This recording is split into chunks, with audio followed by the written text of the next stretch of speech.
Okay,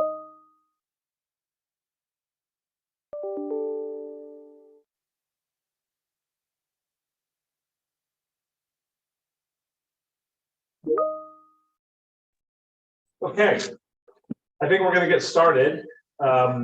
Looks like we have some people on Zoom, and more will join as we get rolling. My name is Sean Scully, and I am the city manager here in Lincoln, and very much appreciate everybody that's joining us for the webinar today.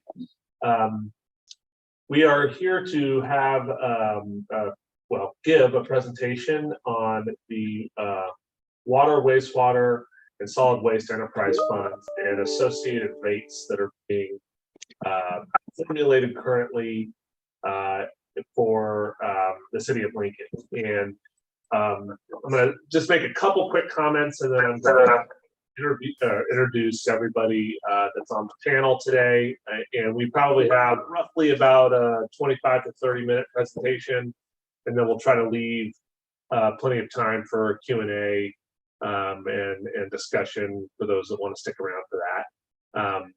So first of all, I think you probably have gathered, if you're on this Zoom, you probably either tried to participate in the Sun City or Catavedera presentations, and both of those locations had some significant challenges with regard to Zoom functionality and being able to hear. And so we would certainly apologize for any time that was wasted if you tried to access the presentation that time.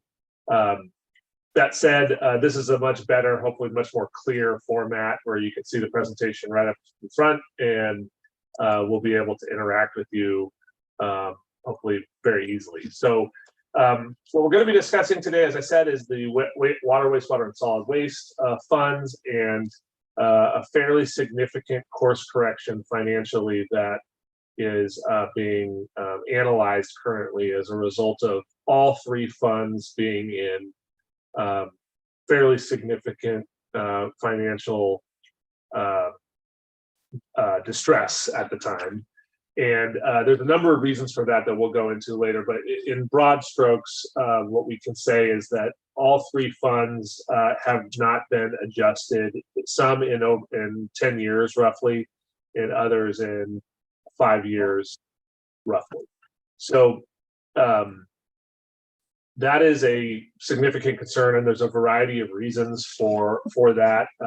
We can talk about why it is that it's been so long as we kind of step through the presentation, but to just sort of set the table a little bit, what you're going to see this evening are going to be some fairly concerning financial figures, and we are going to step through what we think we need to do from a rate perspective to correct those, so that we hopefully never have a situation like this again where we're having to make up a bunch of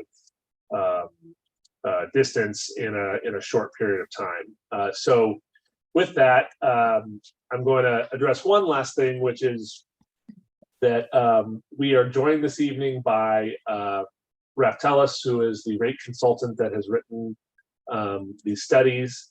One thing you will not see this evening, though we can give you some generalities verbally as we go through the presentation, is actual dollar figures of exactly how much your bill is going to be affected. And there's an important reason why that information is not in this presentation. On Tuesday night, next Tuesday the 13th at 6 o'clock, the City Council is going to be hearing a similar presentation, and they will have to give us some very specific direction as to which of the different options on the menu that they would like to propose for rates. And so you'll see here this evening a couple different options for that. And based on that choice that they make that night, we'll be able to give the community a very clear view, roughly, of what that utility bill will look like depending on what rate is selected and whether or not it makes it through the Proposition 218 process. But what you will get tonight is ideas from a percentage perspective of what may change in water, wastewater, and solid waste.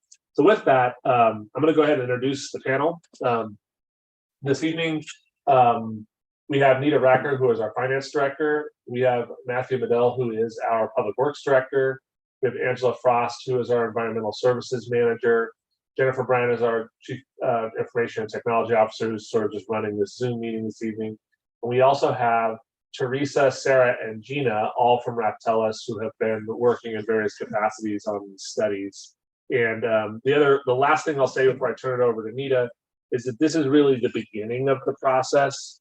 Even though you're going to see quite a bit of data tonight, we still have a long ways to go in having it vetted through City Council as well as the community. And we'll talk a little bit about that. So I'm going to go ahead and pass it over to Nita, and she will start us off, and we will get to Q&A after the slides. Thank you. Next slide, please. So as Sean said, all three of our enterprise funds are in dire straits. And with the customers currently paying rates between 2013 and 2017, depending on the fund.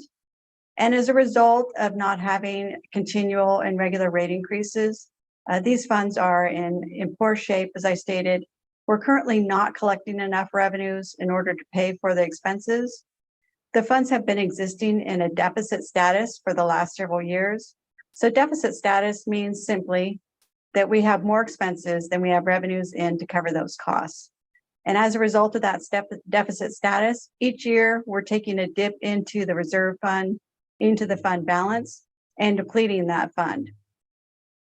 Should that continue, the funds will be bankrupt. They won't have the money to pay for the basic services that we need to provide to our community for essential water, sewer, and garbage collection. And that's why we're here tonight to talk about these rate increases that we'll be requesting council to give us direction on. And that's why the rate increases that you'll be seeing are significant, because those changes have been occurred in a timely manner. Next slide, please. I'm going to turn this over to Matt Medill. Matt, you're muted.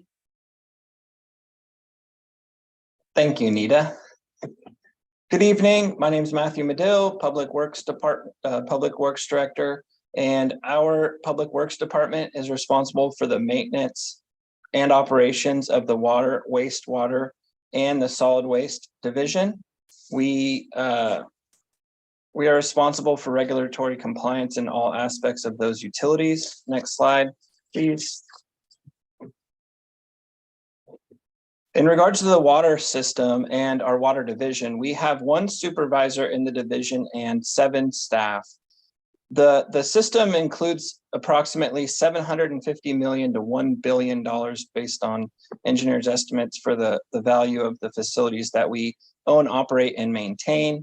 There's approximately 236 miles of pipeline in the ground, of which there's approximately 5 miles of pipeline that exceeds the expected useful life of 75 years of the pipeline.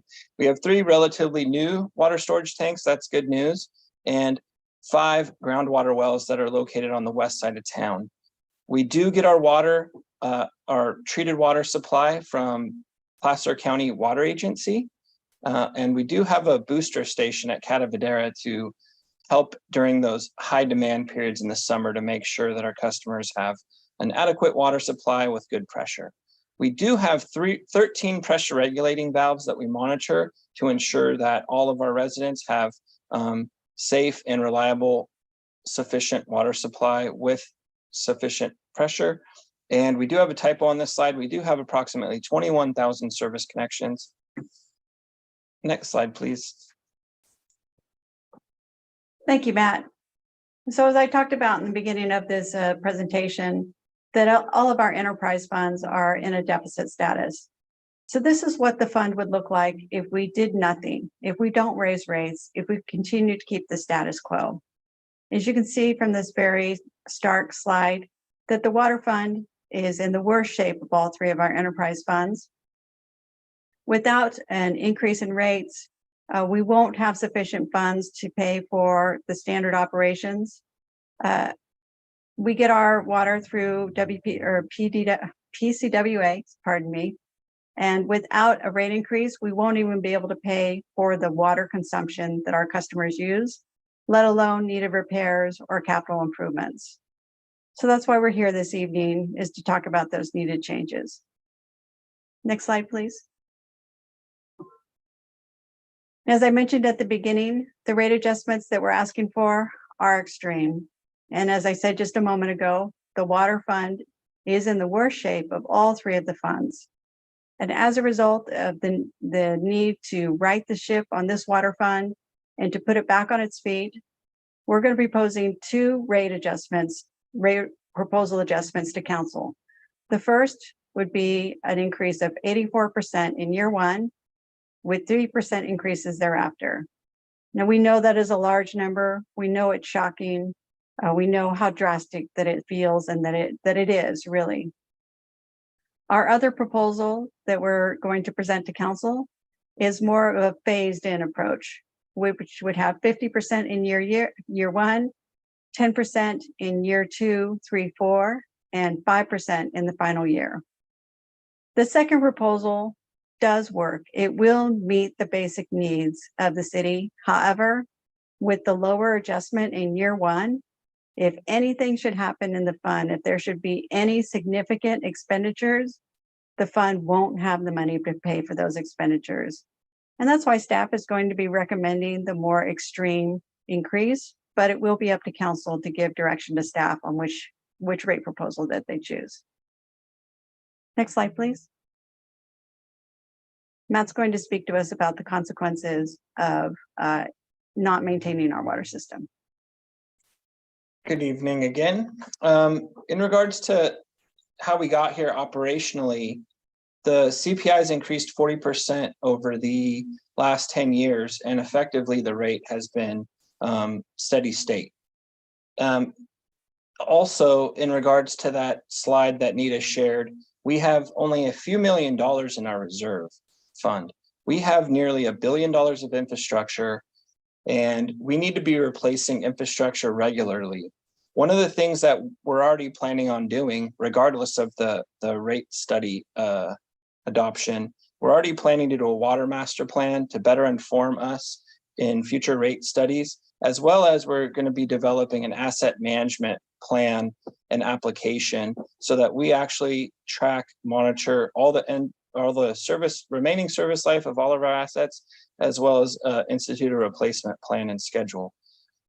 So given the current situation, without the increase in the rates, operations will suffer. Some of the vital operations that we do perform are we exercise isolation valves, and that's rather time consuming.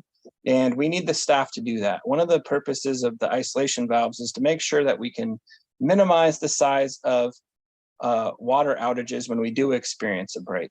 We have been, for the last 10 years, replacing about 1 mile per year of the pipeline.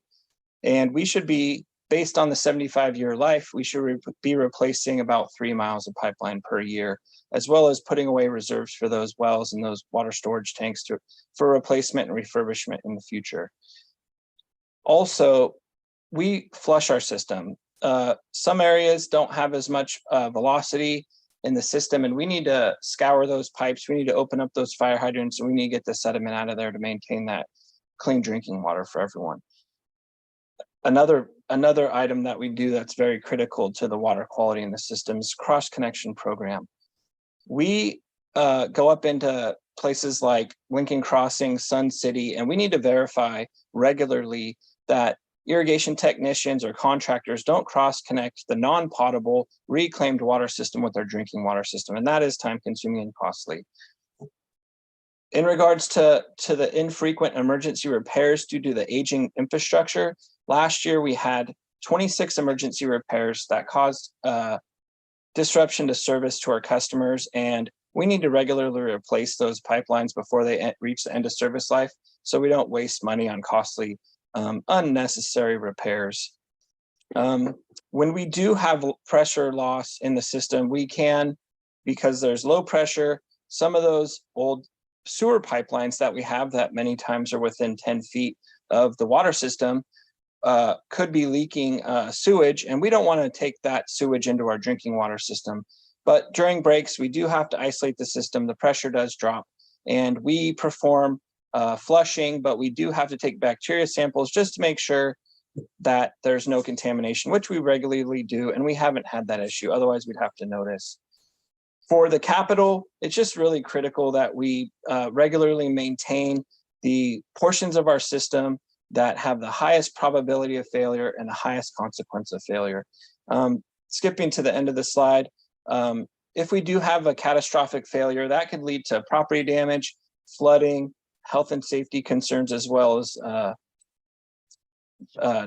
serious property damage, and just, again, disruption to service. So it's really critical that we invest in our system and we continue to maintain adequate staffing levels. And one thing I'd like to note is in this rate study, we don't have significant staffing level increases. The increases in staffing are based on a 2% growth rate. Thank you. And next slide. In regards to the wastewater system, very much the same. We do have a little bit smaller of a staff. We have 1 supervisor and 6 staff, maintaining approximately the same amount of linear footage of pipeline. It's over 200 miles. We also have 58 miles of laterals. Those are the service connections that go to the clean out in front of your house, out to the pipeline in the street. We do have 3 miles of force mains in town, and basically those are connected to the 9 sewer lift stations. We do manage the collection system. Very recently, the City of Lincoln and Placer County joined forces, and we have formed the Lincoln Sewer Maintenance District 1 Joint Powers Authority to operate, maintain, and manage the lift state or the treatment station. And that entity has a name of LISWA. Next slide, please. Thank you, Matt. So I just wanted to talk for a moment about the treatment and collections portions of wastewater. As Matt just talked about, there is a new agency that is handling the treatment for the city and portions of Placer County named LISWA. But prior to December 1st of 2022, the city managed both treatment and collections portions of wastewater. And so the monies that we're collecting had to pay for both of those functions. But what we found is that those revenues, the revenues we currently have, aren't sufficient for both functions. They're not sufficient for both collections and treatment. They're really only sufficient for one of the two. And even at that, even with just covering the collections portion of wastewater, you can see from this graph here that a minor adjustment is needed in the rates in order to cover collections. And in addition to the minor adjustment to the current rate, the city will receive a pass-through charge from LISWA that will be given directly to our customers. So again, you would have your $32 rate that you have now with a minor adjustment, and then an additional $42 rate for treatment from LISWA. Prior to that, the city was handling both, but not enough revenues to cover the cost of both. And so that's the reason that this fund is looking for a small adjustment. Next slide, please. So because we're only talking about the cost of collections and we would pass through the cost of treatment directly to our customers, again, we're just looking for that minor adjustment of 4% in the first year and 5% thereafter. We are going to also present to council an opportunity to not make an adjustment during this rate period to wastewater. However, should council opt to go with that, we are anticipating a very significant increase in the next rate setting period. So during the next rate study, because we're going to be performing these every 5 years, we will have regular rate increases every single year as a result. If we choose to do no adjustment during this rate period, this 5-year period, at the end of the 5-year period, when we do the next rate study, we're looking at a pretty significant increase in wastewater. So that's why we're going to be recommending to council a small increase this time around for wastewater, plus the additional amount that you'll receive directly from LISWA. And I'm going to hand it back over to Matt now. Next slide, please.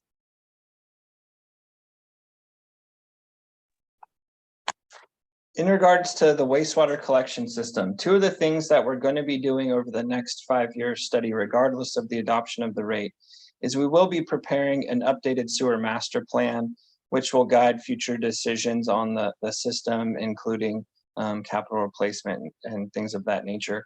In addition to that, we're going to be implementing an asset management plan for all of the sewer infrastructure, including the lift stations, the pipelines, the force mains, to better inform future decisions on capital investments to make sure, again, we are regularly maintaining those lift stations, those pumps, those motors to make sure we don't have outages, as well as replacing pipelines before they reach the end of their service life so we don't have those emergency costly repairs or any spills. So if we do have a lack of maintenance in the operations department, and remember, we have one supervisor and 7 staff, and the rate study does not include significant staffing increases. We are projecting staffing based on a relatively modest 2% increase, and there's no immediate hires planned after adoption of the rate study. So lack of maintenance basically can leave fats, oils, and greases clogging our pipelines. We actually go out and regularly flush the system. We are on a schedule to rotate through the entire system in 5 years, flushing all critical pipelines to make sure that we have adequate capacity to avoid any sanitary sewer overflows. Another function of our department or our division is that we do video inspections to routinely check if anything we do have a sanitary sewer overflow, or if we have any issues, and as well as just preventative maintenance to check various older areas in town to make sure we don't need to make any of those emergency repairs. Deferred capital can cause frequent leaks. It can cause issues with just sometimes pipes settle, they separate at the joints. And I just actually talked to the Rockland Public Works Director yesterday, and he actually told me that over at Lucille's Barbecue, South Placer Municipal Utility District, they did a video inspection out in front of Lucille's because they were having issues and found the entire bottom of their sewer pipeline was completely eroded away and was just seeping into the groundwater system. So they're actually out there doing emergency repairs on that pipeline. And again, we have over 10 miles, almost 11 miles of pipeline that's over 75 years old.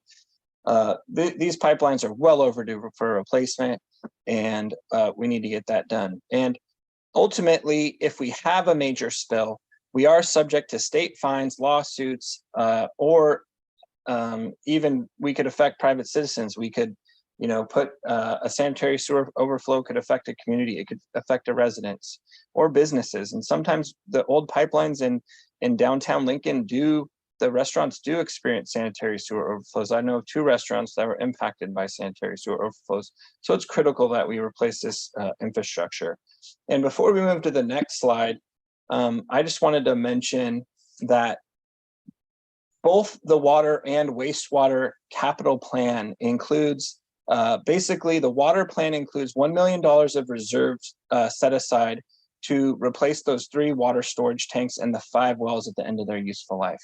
That's approximately $50 million in infrastructure, and we're squirreling away $1 million a year. In regards to the pipeline replacement, we should be replacing 3 miles per year. Over the last 10 years of the water system, we've been replacing 1 mile per year.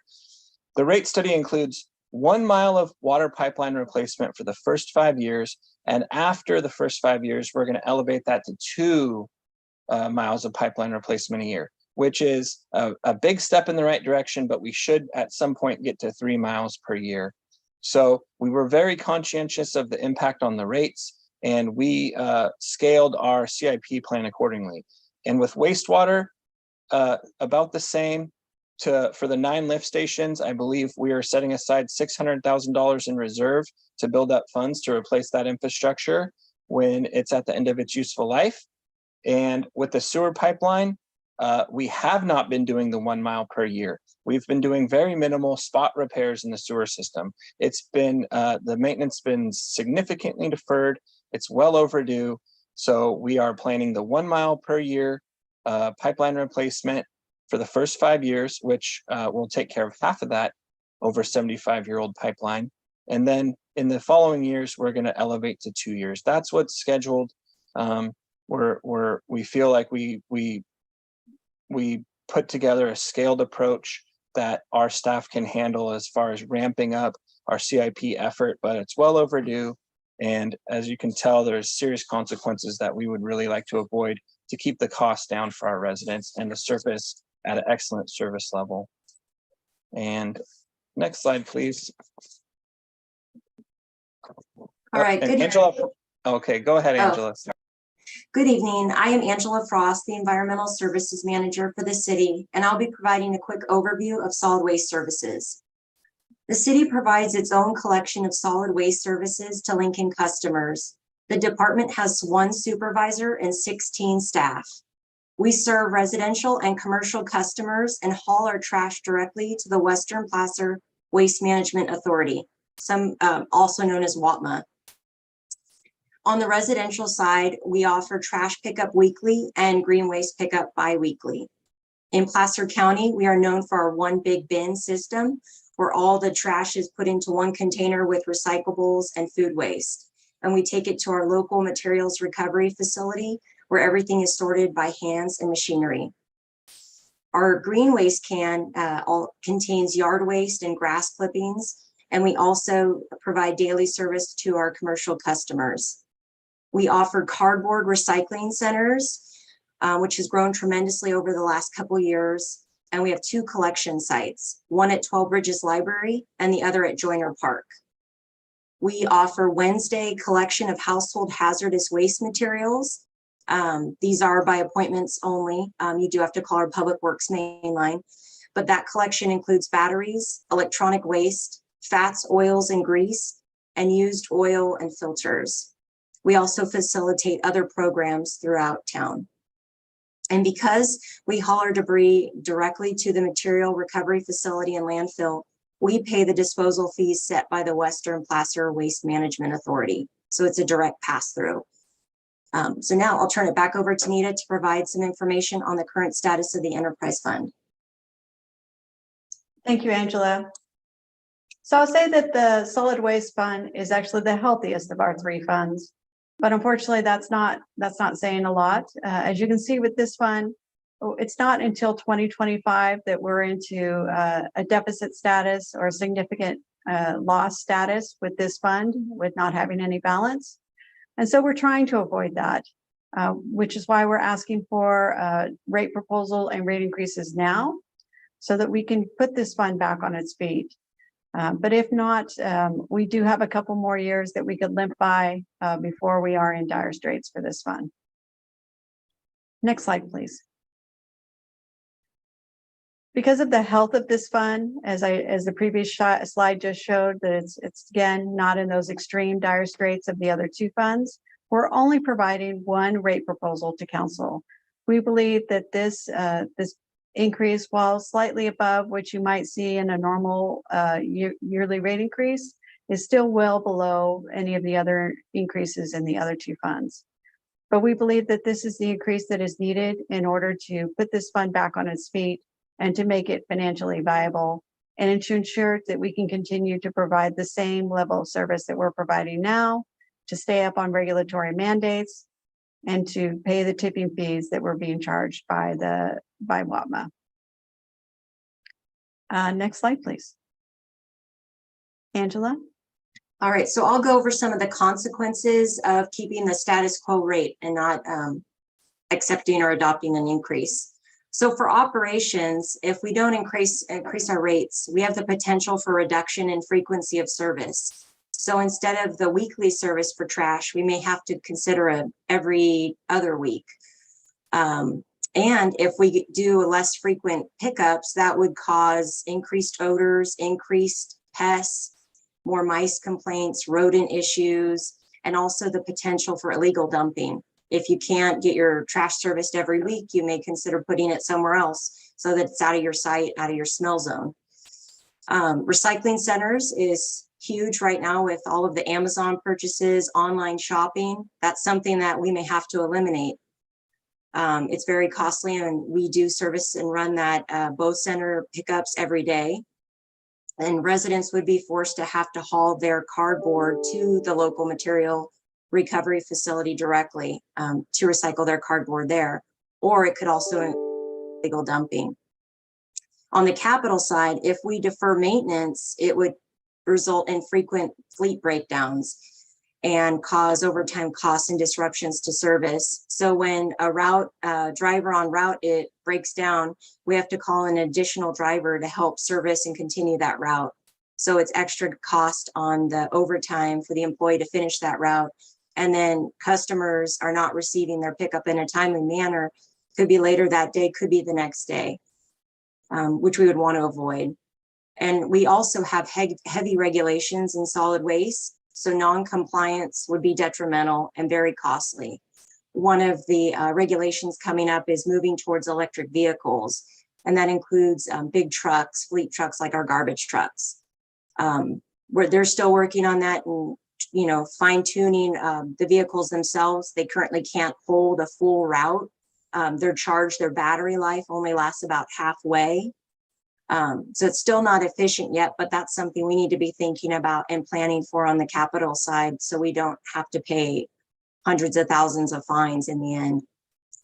Also, inadequate recycling facilities for our cardboard. If we don't think about expanding those and adding more, we're going to keep getting inundated with all the cardboard. So it's something we need to think about, and also to prevent illegal dumping. Next slide, please. Hello and welcome to this overview of utility rate setting in California. In this presentation, we'll cover how utilities are funded, what is a utility rate study, the California regulatory framework, cost of service analysis, rate design options, and the rate approval process. The utility services we all rely on, such as water, sewer, and trash, are funded in large part by the rates customers pay. Revenues from rates are collected in an enterprise fund for that utility. Enterprise funds are separate from the general fund and can only be used for that utility. For example, monies collected through rates cannot be used for any other purpose, such as to fund libraries, parks, or public safety. Utilities must pay for themselves and meet minimum debt and reserves to maintain a financially healthy utility. They must keep up with rising costs and be able to implement critical capital projects that are mandated or necessary for the health and safety of customers.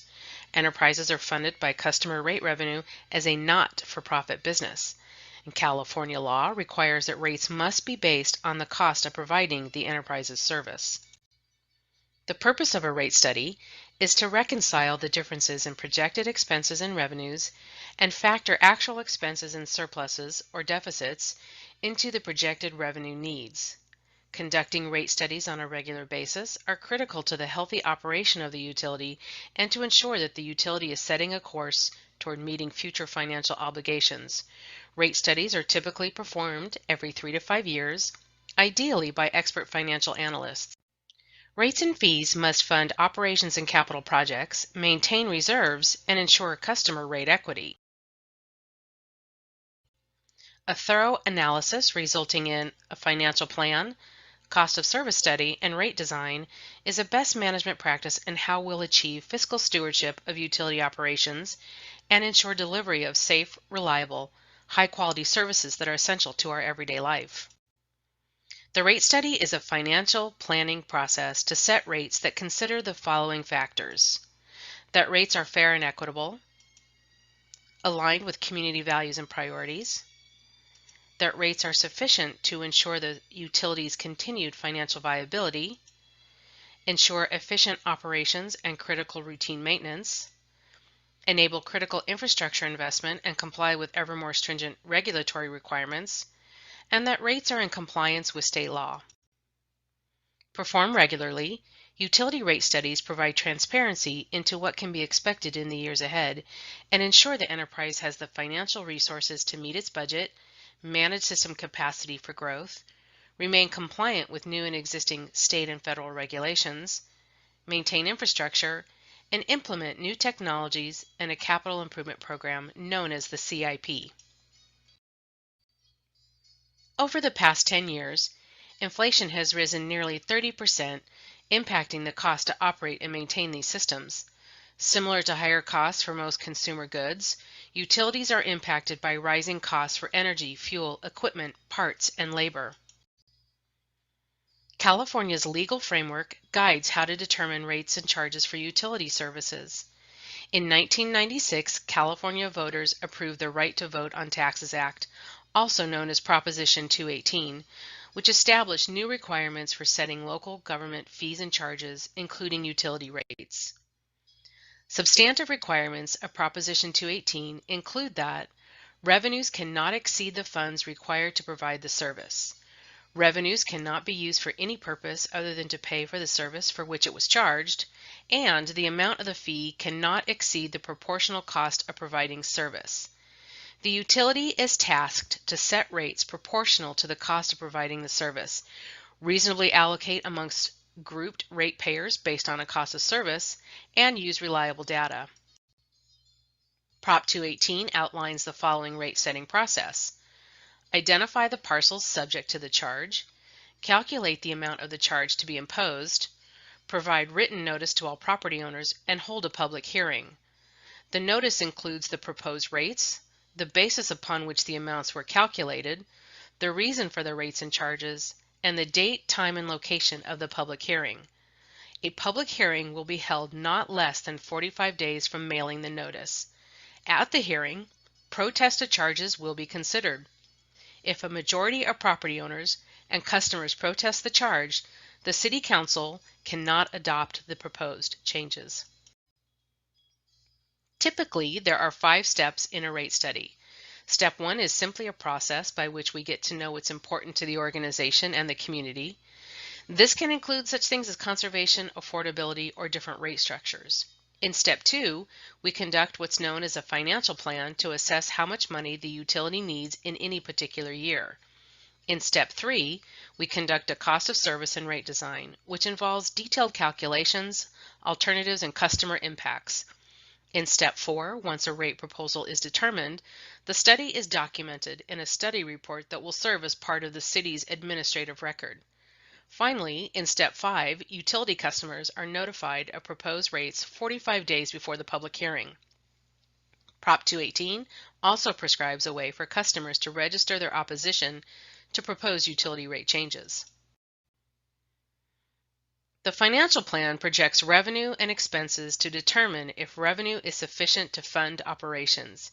If it is not sufficient, there is a need to increase revenues to fund anticipated costs such as operations and maintenance, capital, and reserves. When the total amount of revenue to be recovered is known, a cost of service study is performed to allocate a utility's overall revenue requirements to the various customer types or classes of service, such as single-family resident, multifamily, commercial, ag, etc., in a manner that reflects the relative costs of providing service to each class. As an example of best practice and industry guidance, when studying water rates, financial analysts from Raftellus follow the American Water Works Association manual called Principles of Water Rates, Fees, and Charges, which is used throughout the United States to set utility water rates. To illustrate, a cost of service takes all costs and puts them in different buckets. In the example shown for a water utility, the buckets include costs to supply water, deliver water, peaking costs, cost to maintain meters, etc. It's important to know that rates are not arbitrarily picked out of thin air, and Prop 218 has to be met. There's a process to calculate and design rates. We know how much each class owes from the cost of service, and when we take the fixed charges and the new rates, we multiply them by all customers and end up with the cost to serve each class. When you multiply by all the customers, we end up with the utility's total revenue requirement. Different types of customers generate different costs because of their use characteristics. Each customer group must pay their fair share and can't be required to pay the costs incurred by another group. For example, residential customers can't be required to pay more, so commercial customers can pay less, or vice versa. Key contributors in this process are number 1, residents like you who are passionate about the rates you pay for essential services. 2, city staff who have access to key data and institutional knowledge to inform the process. 3, your rates consultant, whose job it is to review all of the data, crunch the numbers, answer questions, convey the challenges and benefits of alternatives, and make recommendations. And 4, the City Council, charged with making data-driven decisions with the community's best interests in mind. The first 3 share in the important role of providing information, studying the challenges, and advising solutions. Ultimately, a recommendation is presented to the City Council, which will review the financial plan, rate study results, recommendations, public input, and make the final decision. To summarize, cities and utility agencies perform rate studies to ensure rates keep up with the cost to provide the service. Rate studies are conducted to ensure that a utility's financial health is maintained and setting a course toward meeting future financial obligations. In California, rate setting is guided by Proposition 218. And finally, customers and community members are encouraged to provide input and participate in the rate study process through to the public hearing. Thank you for joining us on this quick tour of setting legal utility rates in California.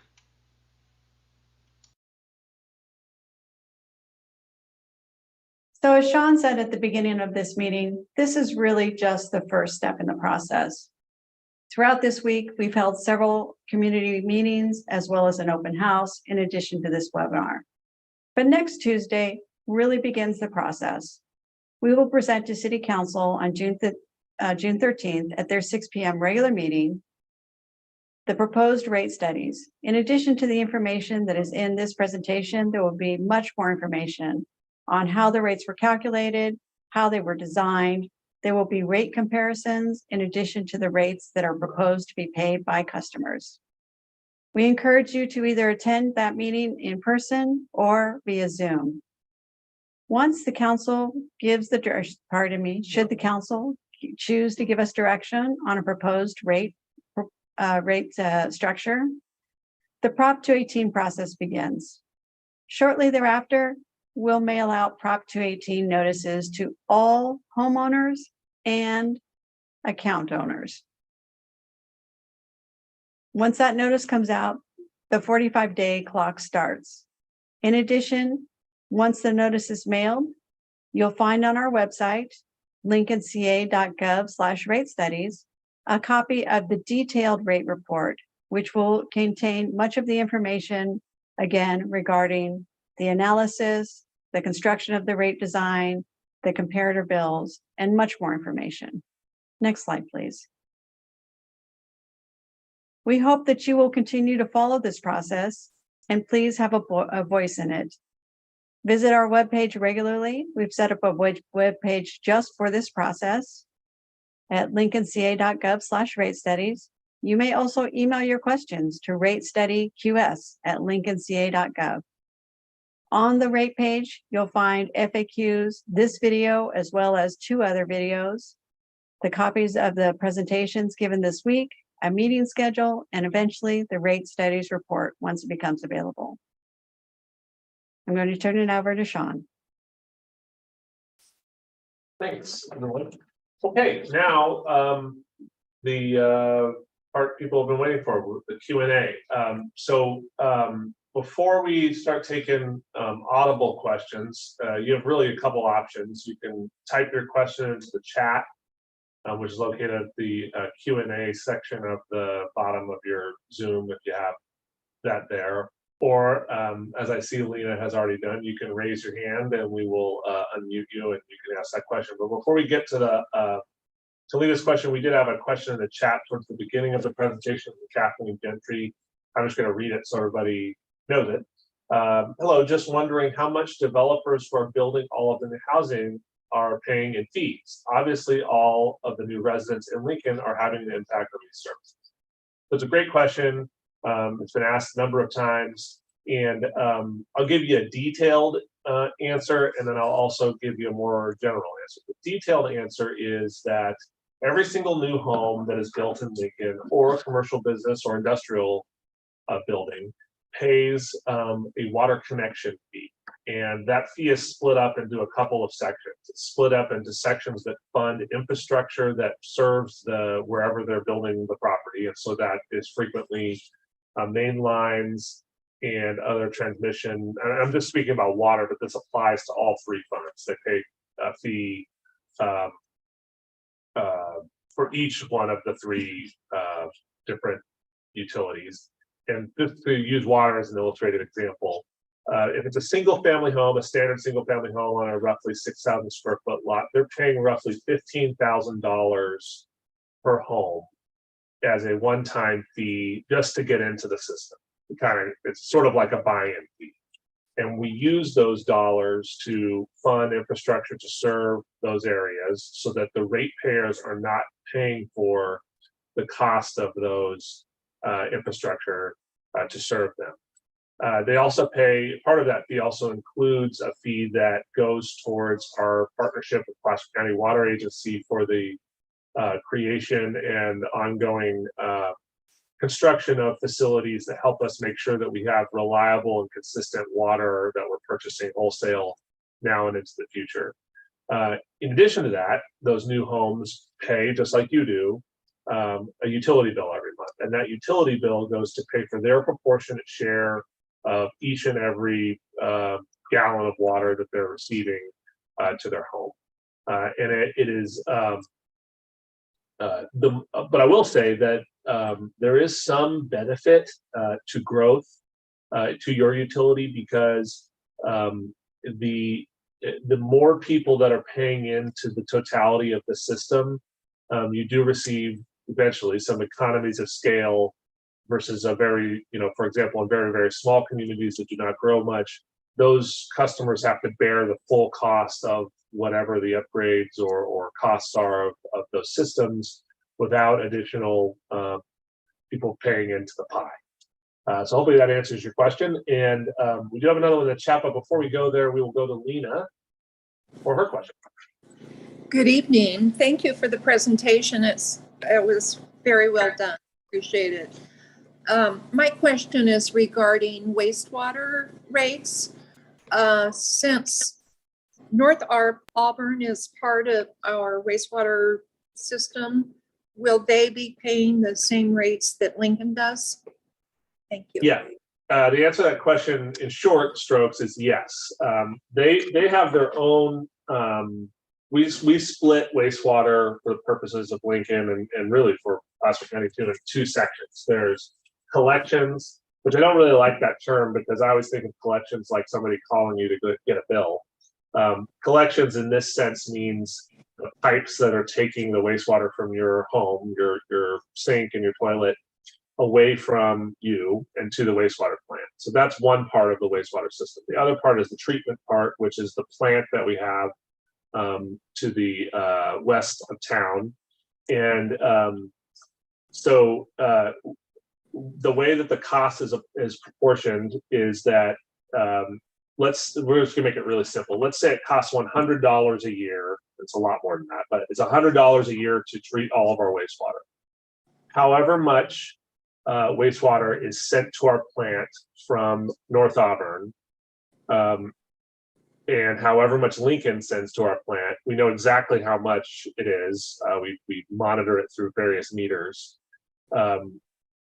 Each agency pays its proportionate share for however much it costs to treat that wastewater. So for example, and this is fairly accurate, roughly 27% of our wastewater comes from North Auburn or areas in the county, and the county pays 27% of the operational and capital costs for that facility, and will continue to now and into the future.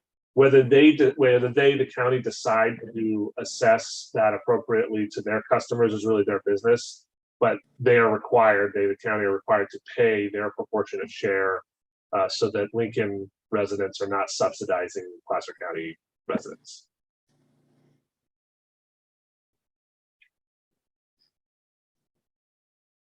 So hopefully that addressed that question. I'm sure there are more out there. While I'm waiting for more questions, I'll address a couple that have come up pretty regularly through some of these other presentations that we've done.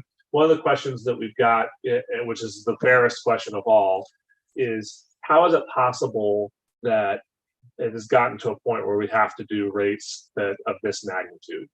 And the answer to that question requires a little bit of history, and some of you on the call probably know a little bit about it. But way back in 2013, and then again in 2016, the city attempted to adopt water rates.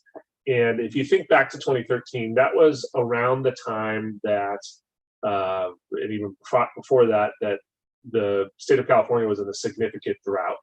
And at that time, it was very common, and in fact was encouraged by the governor at the time, Brown, I think, that cities adopt rates that were punitive for those folks that use more water than an average home would.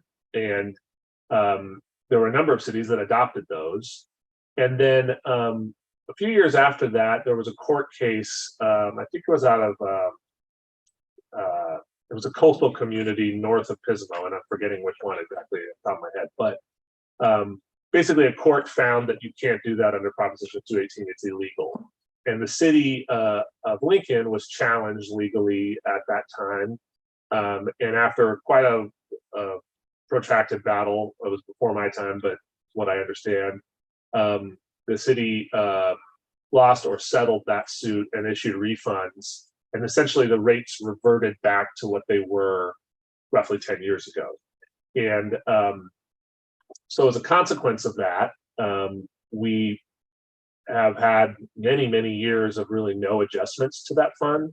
And that has created and compounded itself over a pretty long period of time. I actually don't think that the problem necessarily was the fact that the rates rolled back.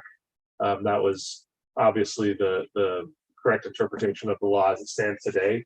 The problem and the failure, if there is one, is that staff at the time didn't turn right around after that, after those rates were rolled back, and initiate a new study to get reasonable rates in place so that we had regular, consistent updates and didn't need to do a course correction like we are today. So our hope and goal is that we make this adjustment, at least in some sense, and in future years, you see a much more reasonable and regular increase on a yearly basis.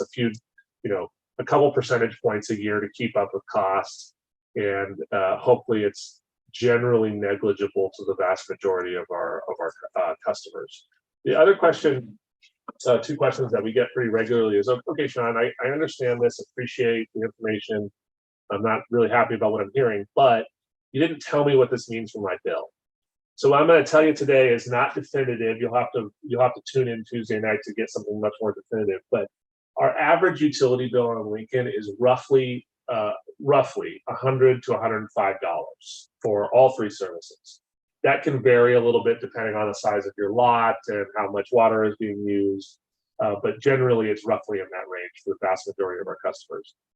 We anticipate with the most aggressive course correction that you saw this evening, that bill for all three services may go up to somewhere between $160 and $170 per month.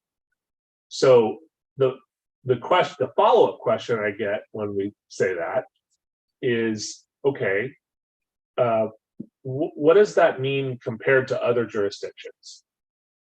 If you tune in Tuesday, you will see we have a variety of charts for each and every individual utility that you pay for, and what communities in and around us, Rockland, Roseville, Woodland, Auburn, there's a variety that we've picked, what they pay for their utilities. And what you likely will see is that our updated rates, if they are updated and they pass, will put Lincoln roughly in the middle zone for most of our peers in and around the area. You probably will also notice when you think about an average bill of about $100 that we've actually tried internally. It's very difficult to find very many jurisdictions that have rates that are that low for all three services. Sometimes you'll find a community that says, oh, average bill is $110, let's say. but if you look into it more deeply, you may find that sometimes that's only water, sometimes that's only water and sewer, because some of these other jurisdictions contract out services, and so therefore they're billing separately. For example, Rockland contracts out all three services, and there are three separate charges from different special districts that provide that service. So we've tried to kind of compile those to give a good comparative example, because what I've heard from most folks is they just want to be sure that in comparison in our region, we're offering a fair price for a good service. So that's the other kind of primary question that we're getting quite often as we've given out a lot of these presentations. I'm going to check to see if I have any new questions. I don't have any new questions. Is there anybody else in the Zoom or on the chat that wants to ask something? Okay, we have Frances Lewis has her hand raised. Gonna just use that. There you go. My last name is Johnson. Anyway, I wanted to know whether or not you have looked at other kinds of funds in terms of assistance with the building of the pipes or anything else, like the Build Back Better bill, anything we're going to be getting from the state or any place else other than just the ratepayers? Yes, thank you. Great question. We do. We are almost always in the process of applying for, or at least scouting grants that might help minimize the amount of what we like to call it here in Lincoln is called OPM, other people's money, meaning not Lincoln's money, or Lincoln's residents' money. And so, to the extent that we're able to compete and get those, we do. That not only is the Build Back Better program, but it also includes the American Recovery Plan Act, which the city received funding for towards the beginning part of last year, which was a COVID bill. But one of the components of that bill was that those funds didn't necessarily only have to be used for COVID-related purposes. Water and wastewater infrastructure was specifically called out in that legislation, and we have roughly give or take $1.5 million set aside as restricted funds that will likely go towards utility infrastructure upgrades. Probably mostly old pipes, as Matt said. We have some areas of town that have pipes that are well over 80 years old. Oh, and just to add on to that question, so let's assume that the city is successful in maybe getting a really significant grant for water infrastructure or wastewater garbage. The rates, however they're adopted, if they're adopted, are not to exceed rates. So to the extent that we're able to offset costs by receiving grant dollars, the city is then able to institute on a yearly basis an increase of less than whatever was approved. So you can, under 218, you can never charge more than is approved, but you can always charge less. So hopefully that answers your question. I think we have another hand raised from Sue.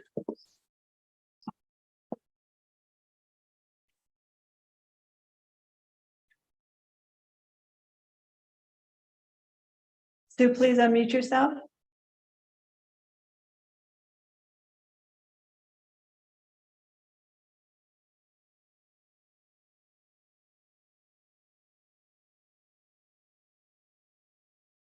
I apologize, Sue. We're not able to hear you. Did you want to type your message into the chat?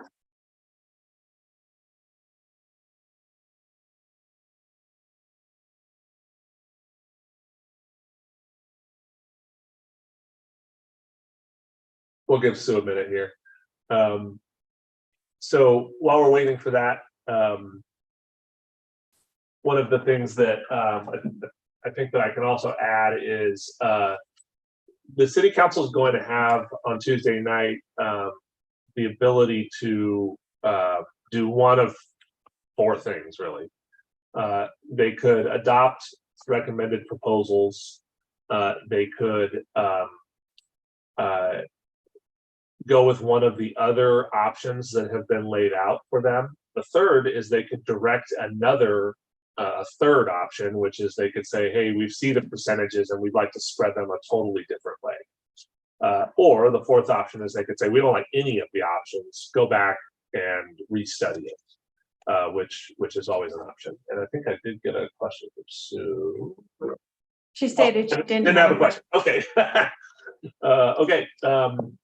It doesn't sound like there's any other questions. I'm going to give it just one more minute in case anybody else wants to ask anything, since I want to make sure that if there are any questions, people get the opportunity. And it doesn't need to be a question, by the way. If you just have a comment or even just a frustration, please feel free. This is why we're here. Okay, we have Francis. Sorry to ask this question, but I was just wondering, have you all considered a one-time only fee? Good question. Yeah, so we could do that, but the problem that you might have noticed when those bar charts were flashing across the screen, and I know they moved quickly, is that our issue isn't necessarily, it is related to the need to replace and repair infrastructure. But if you looked at the colors on the bar chart, one of the things when you get a chance to look at the full report, you'll see that the vast majority of our cost and our deficit is just simply related to operation. And by operation, I mean power to pump water, purchase of water from Placer County Water Agency. We do purchase at a wholesale rate, but it still costs something. And then the personnel costs that we have internally for the 8 water staff that work on behalf of about 25,000 connections here in Lincoln. And so those costs are static and will continue to grow kind of in line with the consumer price index as we move forward. And so a one-time fee would correct sort of an immediate need, but we would probably find ourselves in almost the exact same situation, in a year or two. I would also add that the rates do include an amount for CPI that would be included in that rate every month, as we do have right now, except it is a higher amount than we currently have.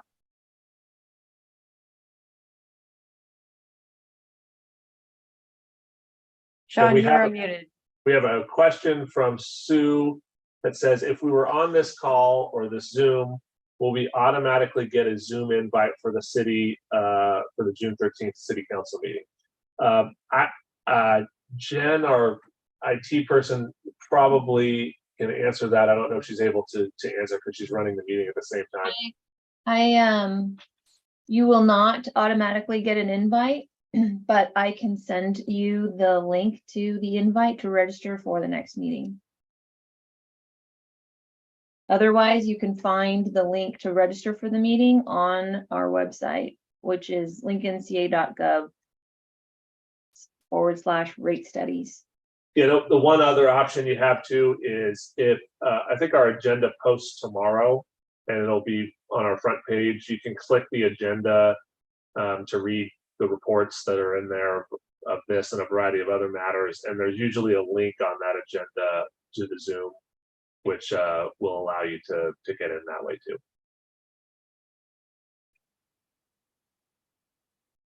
Okay, anybody else have any questions? I'm not seeing any, so with that, I think we'll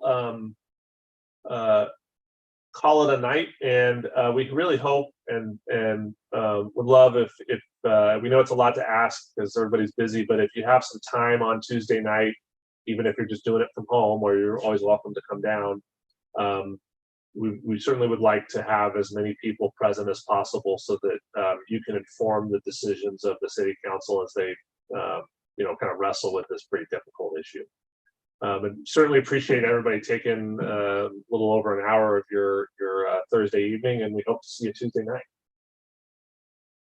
Thanks, everyone. Thank you. Good night. Thank you. Good night.